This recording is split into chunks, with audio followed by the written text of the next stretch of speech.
ተመልካቾቻችን ሳቅ በሳቅ ፕሮግራማችን ጀምሯል። በዛሬው ፕሮግራማችን የፈሊጣዊ አነጋገሮችን እየጠየቅን አቻም ትርጉማቸውን እንጠይቃለን። ስንቶቹን ይመልሳሉ?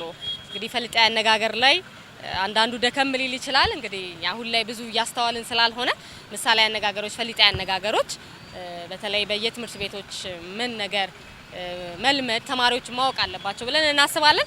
እኛም እንግዲህ በመንገዳችን ያገኘናቸውን ሰዎች ፈሊጣዊ አነጋገሮችን እንጠይቃለን። ማን ይመልሳል እንግዲህ የምታዩት ይሆናል። ፕሮግራማችንን ወደ እናንተ እያደረስን ማህደር ተፈረደኝ እንደዚሁም የካሜራ ባለሙያው አምሳሉ ባዜ አብረናችሁ ቆይታ እናደርጋለን። መልካም ጊዜ እንዲሆንላችሁ ተመኘን።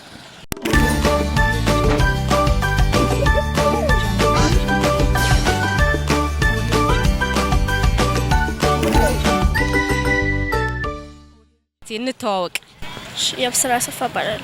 መልካም ዘሪን ዳግሜ ሲሳይ። እሺ ፈሊጣዊ አነጋገር ታውቃላችሁ? ትምህርት ቤት ትማራላችሁ? ፈሊጣዊ አነጋገር እንዴት አውቃችሁ? እንማራለን። ትማራላችሁ? አንቺስ ታውቂያለሽ? እሺ የመጀመሪያው ጥያቄ ቅቤ ጠባሽ ሲባል ፈሊጣዊ ትርጉሙ ምንድነው? ቅቤ ጠባሽ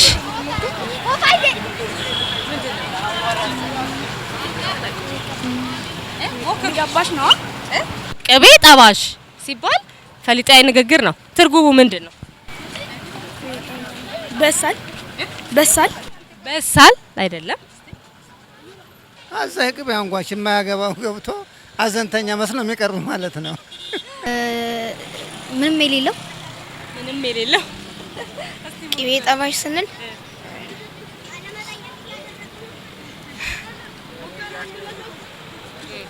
ቅቤ ጠባሽ ስንል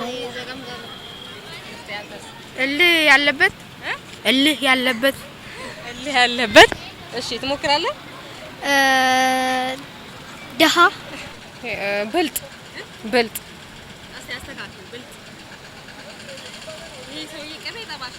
ይሄ ብልጥ ነው። በቃ ብልጥ ነው እንደማለት ነው። ተቀራርቧል። አስመሳይ ነው የምንለው። አስመሳይ ነው ትክክለኛ ትርጉሙ። ነገር አመላላሽ ማለት ነው። እንደዛም ሊሆን ይችላል። ቅቤ ጠባሽ ማለት አዛኝ መስሎ ቅቤ አንጓች ማለት አስመሳይ ማለት ነው። በትክክል ተመልሷል። ወሬኛ ያልሆነ ነገር ሆነ ብሎ የሚያቀርብ ማለት ነው። ያው አዛኝ መሳይ ምንለው ነገር ነው። ትክክለኛ እሺ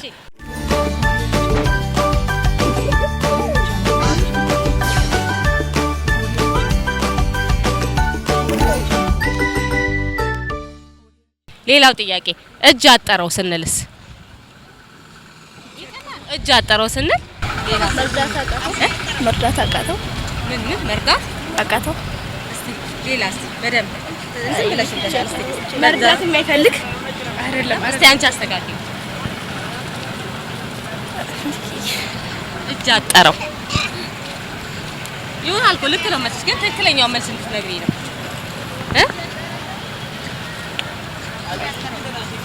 ገንዘብ የለውም ይሆናል። ቸገረው ማለት ነው።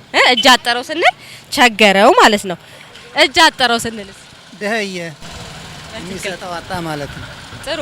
ተባጠረኝ ድህነት ምንም የለኝም፣ ምንም ነገር የለኝም እንደማለት ነው። አንድ ልጨምርልሽ። ውሃ አጣጭስ? ትዳር፣ ጓደኛ። እጅ አጠረው ብር የሌለው የቸገረው አይደለ? በትክክል ተመልሷል። ደህየ ማለት ነው። በትክክል ተመልሷል። ደህየ ማለት ነው የለውም ማለት ነው። በትክክል ተመልሷል።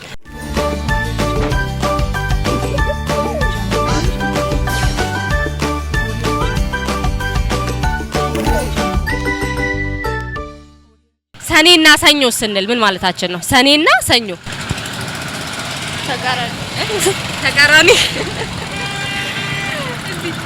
ሰኔና ሰኞ ከመጀመሪያ እስከ መጨረሻ ምን ንገሪኛ። ጮክበይና አይደለም። ይለፋችሁ ቀንና ወር ሌላ መጥፎ ነገር ሲገጥም ሰኔና ሰኞ እኔ ላይ ገጥሟል ሲባል መጥፎ ነገር ተደራረበብኝ ወይንም ገጠመኝ ክፉ ነገር ሲደርስ ግጥምጥሞሻ ተመልሷል። ሰኔና ሰኞ በአንድ አይገናኙ። እንዳይገናኙም። እስቲ ሌላ ሞክር። ጥሩ ያልሆነ ነገር ሌላ ሁልጊዜ የሚከሰት እስቲ እየተጠቃችሁ ነው ግን እስቲ የመጨረሻ መልስ የመጨረሻ ሰኔና ሰኞ ሲባል አቻፍቹ ምንድነው ትርጉሙ? ፈሊጣዊ አነጋገር ነው። ታውቃላችሁ? ፈሊጣዊ አነጋገር ጎበዝ ናችሁ እስካሁን እየመለሳችሁ። እሺ ሰኔና ሰኞ በሬ አይታረድም ይባላል አይደለ? ጎበዝ። ግን ያው ሰኞ ለምንድን ነው ታዲያ የሚባለው? ሰኔኛ ሰኞ ትርጉሙ ምንድነው ነው የጠየቁት። ተገጣጠመ ማለት ነው። አንድ ነገር ሲደርስ ገሬ ሰኞና ሰኞ ሆነበት አጉል ጊዜ ገጠመው ማለት ነው። እሺ ተገጣጠመ ማለት ነው። ያልሆነ ነገር ችግር ሰኔና ሰኞ ጥምጥሞች ማለት ነው። በትክክል ተመልሷል። እንግዲህ ከጠየቅኩ ሁሉም ፈሊጣዊ አነጋገር መልሰዋል። ያው መገጣጠም ነው፣ የነገሮች መገጣጠም ነው።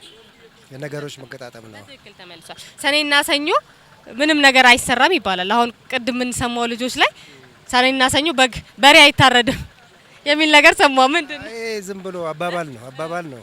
ዝም ብሎ ነው። ምንም ትርጉም የለም። አባባል ነው። ሰኔና ሰኞ ሲገጥም ጥሩ አይደለም ይላሉ፣ ግን ምንም የሆነ ነገር የለም እስካሁን። ምንም ያየነው ነገር የለም። ምንም ሰኔና ሰኞ ሲባል ያው ግጥምጥሞች ነው። ትክክል ተመልሷል።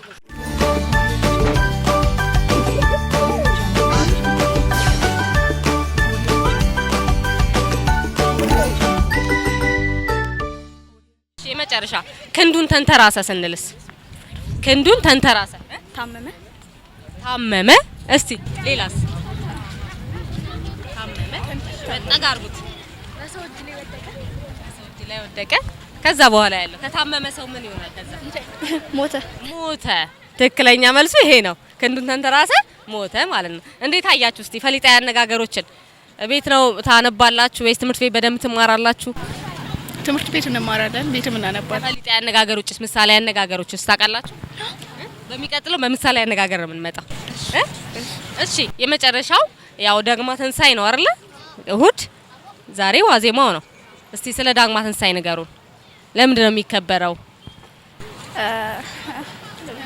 ኢየሱስ ክርስቶስ ሞትን ድል አድርጎ ስለተነሳ። ሁለተኛው ትንሳኤ ደግሞ ዳግማ ትንሳኤ ወደ ሰማይ ያረገበት ከመቃብር ፈንቅሎ ከሐዋርያቶች ጋር ሆኖ በዛሬ ቀን በእሁድ ቀን ወደ ሰማይ ያረገበት። እሺ ያው መልካም በዓል እንዲሆንላችሁ እመኛለሁ። እስቲ ምን መሆን ትፈልጋላችሁ? እናንተ ተማሪዎች ናችሁ። እስቲ ምን ታለንት ሳላችሁ እድል ልስጣችሁና እስቲ ንገሩን ያላችሁን ታለንት።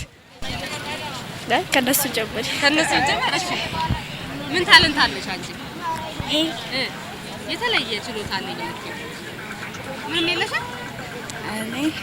እሺ ምን ትመክሪያለሽ ለልጆች? በደንብ እንዲያነቡና ውጤታማ እንዲሆኑ፣ ተምረው ወደሚፈልጉት ዓላማ እንዲደርሱ። አንቺስ ምን ትመክሪያለሽ? አለችው እኮ ያለችውን በይና ተምረው ትልቅ ቦታ ላይ እንዲደርሱ። እናመሰግናለን ስለነበረን ቆይታ። እሺ መልካም ቀን። አረፈ ሞተ። በትክክል ተመልሷል። ዳግማ ትንሳኤ ያው ተቃርቧል አይደል? ነገ ነው የሚከበረው ትንሳኤ በዓል። ዳግም እሁድ ቀን ነው የሚከበረው። እስቲ ስለ ዳግማ ትንሳኤ እንዴት ነው የሚከበረው እንዳንቺ ንገሪን እስቲ። ዳግም ትንሳኤ የሚከበረው በብዛት አማቾች ትዳር የያዙ ትዳሮች አማች ቤት አክፋይ ተይዞ ስለሚኬድበት ዳግም ትንሳኤ ጌታ ከሞት ተነስቶበት ድጋሚ ዳግም ትንሳኤ ያደረገበት ቀን ስለሆነ ቤተሰብ ዘመድ የሚጠያየቅበት አብሶ በጋብቻ ላይ አማች ለአማች የሚጠያየቅበትና አክፋይ የሚሄድበት መሆኑን ነው የማውቀው። ትዳር አለሽ አንቺ? አለኛ። አክፋይ? አዎ። እናቴ ምን ይዘሽ ለምሳሌ ትይዛለሽ? ልብስ እና ዳቦ እና መጠጥ ተይዞ ይኬዳል፣ ይጠየቃል። ስለዚህ የአብሮነት ምን ጠያይቅበት በዓል ነው። ጥሩ እንግዲህ የፈሊጣዊ አነጋገሮችን ያው አሁን ትውልድ ላይ ምናልባት ልጆች ካሉሽ ብዙ የማይሰማበት ልጆች ላይም ተማሪዎች ላይም አናቅም የሚሉት ነው። ምንድነው ፈሊጣዊ አነጋገር ምሳሌ አነጋገር ሲሉ እንሰማለን። መቅረቱ አሁን ላይ ብዙ አለማስተዋሉ እንዴት ታያዋለሽ? ያው ሶሻል ሚዲያ ከበዛ በጣም ቀርቷል። ሁሉም ስልክ ላይ ነው። ጓደኛም የለም፣ እንደዚህ አይነትም ነገር የለም፣ ጨዋታም የለም። በዛም ቀርቷል። እኔ ግን ያው ከጥንትም ከናቴም ከምንም ከመጻፍም ስለማነብ አውቀዋለሁ፣ አልረሳሁትም። ያው በትምህርት ላይም ስላለው ምንም ችግር መኖር አለበት ነው አለበት። አዎ በጣም አለበት። ልጆችሽ ከማስተማር አንፃር ከቤትም እያስተማርኩ ነው እነግራቸዋለሁ። አዎ ይመልሳሉ። እሺ እናመሰግናለን። እኛ ደግሞ አብረሽን ስለቆየሽ ሁሉንም ጥያቄም ስለመለሽ የሞባይል ካርድ እንሸልምሻለን። እሺ አመሰግናለሁ። ሽን እንውሰድ። ሞተ በትክክል ተመልሷል። ክንዱን ተንተራሰ ስንል ሞተ ማለት ነው። እሁድ በዓሉ ይከበራል። ምንድነው እስቲ ዳግማ ትንሳኤ ሲባል ምንድነው ትርጓሜው? ኢየሱስ ክርስቶስ በተሰቀለበት ቀን በኢየሱስ ክርስቶስ በተሰቀለበት ቀን የሚሆን ዳግም መነሳቱ አስመልክቶ የሚከበር በዓል ነው። የኢየሱስ ክርስቶስ ትንሳኤ የመድኃኒታችን የኢየሱስ ክርስቶስ ለሐዋርያቶች የተነሳበት ቀን። ሁላችሁም ልክ ናችሁ፣ ጎበዞች ናችሁ። እስቲ የተለየ ታለንት አላችሁ ማቅረብ የምትፈልጉት ይሄ የተለየ ችሎታ አለኝ የምትሉት እድል ልስጣችሁ፣ ለተመልካቾች የምታስተላልፉት። ለተመልካቾቻችን የምናስተላልፈው ሁሉም ተማሪዎች ተምረው ለጥሩ ነገር ደርሰው ወላጆቻቸውን እንዲረዱ ነው። እኔ የምመኘው ወላጆቻችንን ለማስደሰት በስትክክል ትምህርታችንን ተምረን ለማስደሰት ወላጆችን። ተማሪዎች ትምህርታቸውን ተምረው ጥሩ ደረጃ ላይ ሲደርሱ ወላጆች ደስ ይላቸዋል። ለዛ መማር አለባቸው። ዛሬ ያገኘዋችሁ እንግዲህ ትልቅ ዝግጅት ነበር አይደል? ምንድነው እንግዲህ ዛሬ እንዲያምሮባችሁ የመጣችሁ? ዛሬ የኳስ መክፈቻ ነው። በየትምህርት ቤቱ እየመጡ እዚህ ስታዲየም ይገኛሉ እና እኛም ከዛ ነው የምንመጣው። የትምህርት ቤቶች የእግር ኳስ ጨዋታ መክፈቻ ነበር አይደል? አሪፍ ነበር። መልካም በዓል ማለት የምትፈልጉት እንኳን ደርሳችሁ መልእክት አስተላልፉ። እኔ ለቤተሰቦቼ እንዲሁም ለሀገሬ እንዲሁም ለተለያዩ ተመልካቾች እንኳን አደረሳችሁ ማለት እፈልጋለሁ። ለቤተሰቦቼ፣ ለእናቴ፣ ለአባቴና ለወንድሞቼ፣ ለጓደኞቼ እንኳን አደረሳችሁ። በቅድሚያ የምለው ለቤተሰቦቼ እና መላው የክርስትና እምነት ተከታዮች እንኳን አደረሳችሁ። መልካም ቀን እንመኛለን። እኛ ክንዱን ተንተራሰ ሞተ ማለት ነው። ትክክል ተመልሷል። አንዳንዴ ያው ቃላቶች አሁን መፈሊጣ አነጋገሮች፣ ምሳሌ አነጋገሮች ብዙ ጊዜ ትልልቅ ሰዎች ነው ሲጠቀሙ የምናየው በተለያዩ ንግግሮች አይደለ? ትርጉም አላቸው። እስቲ ይሄንን ቢነግሩን እስቲ። አሁን ላይ ግን ብዙ ትውልዱ ላይ አናይም አይደለ? ድሮ በእናንተ ጊዜ ያው በትምህርት ቤት ይሰጥ ነበረ። አሁን ላይስ? ድሮ ለአባቶች የጻፉት የተለያየ መጽሐፎች ነበሩ። ለምሳሌ አለቃ ገብረሃና ብዙ ሰሊጣዊ ነገሮች ነበሩ መጽሐፍ። ያ መጽሐፍ ሁሉ ጠፋ። አሁን ያ ሳይሆን ያሁኑ አስተማሪዎችም የወጣቶች ስለሆኑ የድሮም ባህል ኋላ ቀር የሚባል ዘይቤ ተሰጠው። ግን ይሄ ባህል ነው፣ ባህላችን ነው የማይቀር አብሮ የሚኖረን ስለሆነ በዚህ ምክንያት ነው ሊቀር የቻለው። ምን መደረግ አለበት ብለው ያስባሉ? ሁሉም ጋር ፈሊጣ ያነጋገር ሲጠየቅ በደንብ እንዲመልስ ተማሪዎች ጋር ሊሆን ይችላል፣ ሁሉም ጋር በአማርኛው በተማሪዎች አካባቢ የአስተማሪዎች ትጋትን ይጠይቃል። አስተማሪዎች ብቁ ከሆኑና የጥንት ባህላችንን እንዲቆይ ከፈለጉ ይሄን ለተማሪው መሰረትን ማስተማር የነሱ ፋንታ ነው። በቃ ይሄ ከሆነ ባህላችን አይጠፋም ማለት ነው። ከሞተበት ይነሳል። እስቲ ያው ዳግማ ትንሳኤ ነው፣ በዓል ነው። ዳግማ ትንሳኤ እንዴት ይከበራል ሲገልጸውልን? ያው ዳግማ ትንሳኤ ከዋናው ትንሳኤ ባላነሰ ነው የሚከበረው።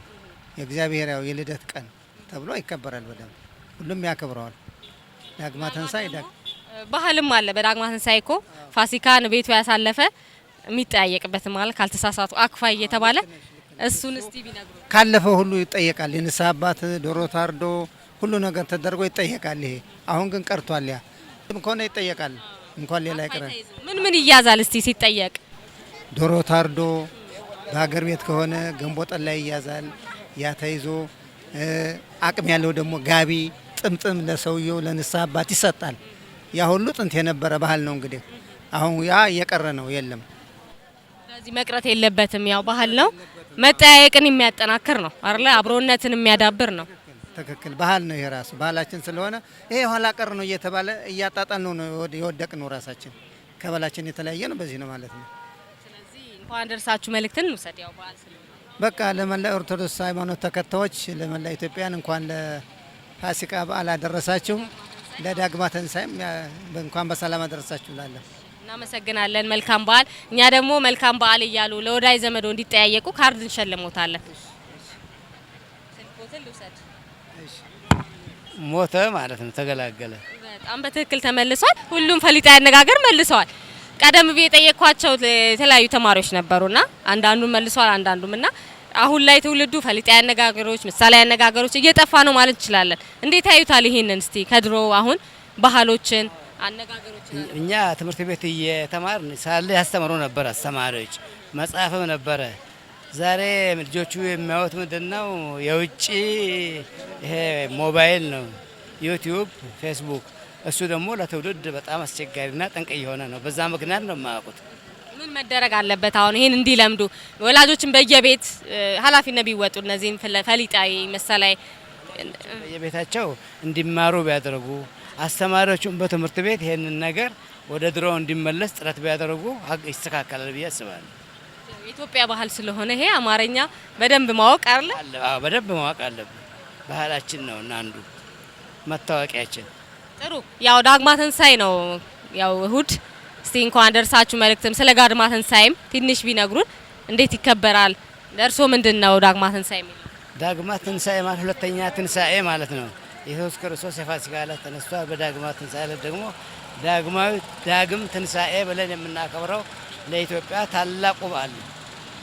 በዚህ ምክንያት በከፍተኛ ደረጃ እናከብረዋለን። እንኳን አደረሳችሁ የሚል መልእክት እንውሰድ። ለወዳጅ ለዘመድ መልእክት እንውሰድ። አዎ እንኳን አደረሳችሁ ብለን ለመላው ክርስቲያኖች፣ ለኢትዮጵያ ኦርቶዶክስ ተዋሕዶ ቤተክርስቲያኖች፣ ለቤተሰቦቼ እንኳን አደረሳችሁ እላለሁ።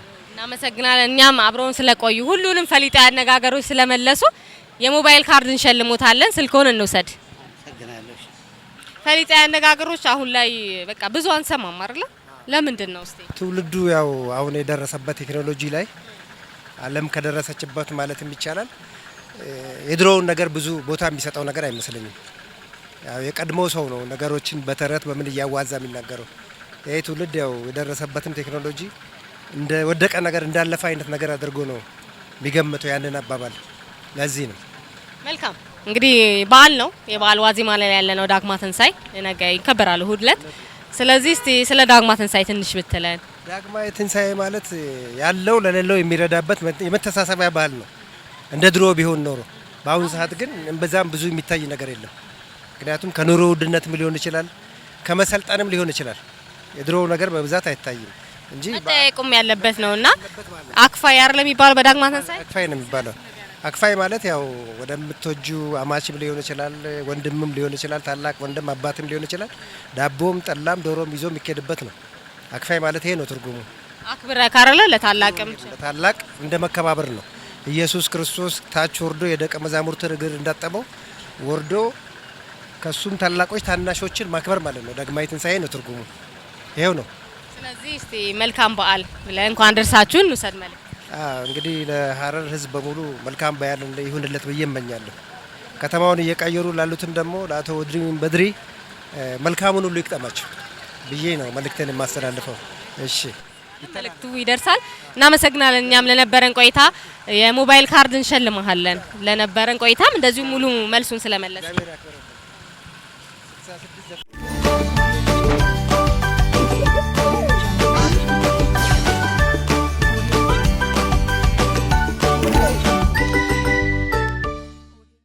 ወደ ተመልካቾቻችን የዛሬው ሳቅ በሳቅ ፕሮግራማችን እንደተከታተላችሁት እንግዲህ በተለየ የፈሊጣዊ አነጋገሮች ምን ይመስላል? እንግዲህ ስንቶቻችሁ ፈሊጣዊ አነጋገሮችን በትክክል ትመልሳላችሁ?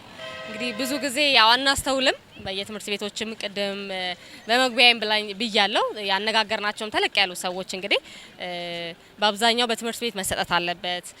ትውልዱ ፈሊጣዊ አነጋገሮችን፣ ምሳሌ አነጋገሮችን ማወቅ አለበት። ይሄ ባህላችን የኢትዮጵያ ባህላችን ነው የሚሉ አስተያየቶችን ወስደናል። እንግዲህ ለዛሬም የፈሊጣዊ አነጋገሮች የጠየቅንበት የሳቅ በሳቅ ፕሮግራማችን እንግዲህ መልሶቻቸው እንግዲህ የመጀመሪያው የጠየቅ ነው ቅቤ ጠባሽ የሚለው እንግዲህ አዛኝ አስመሳይ የሚለውን መልስ ይወስዳል ማለት ነው። ሌላው ሰኔና ሰኞ የሚለው እንግዲህ ግጥምጥሞች ነው መልሱ። ሌላው ደግሞ እንግዲህ ክንዱን ተንተራሰ ሞተ ነው የሚሆነው ማለት ነው።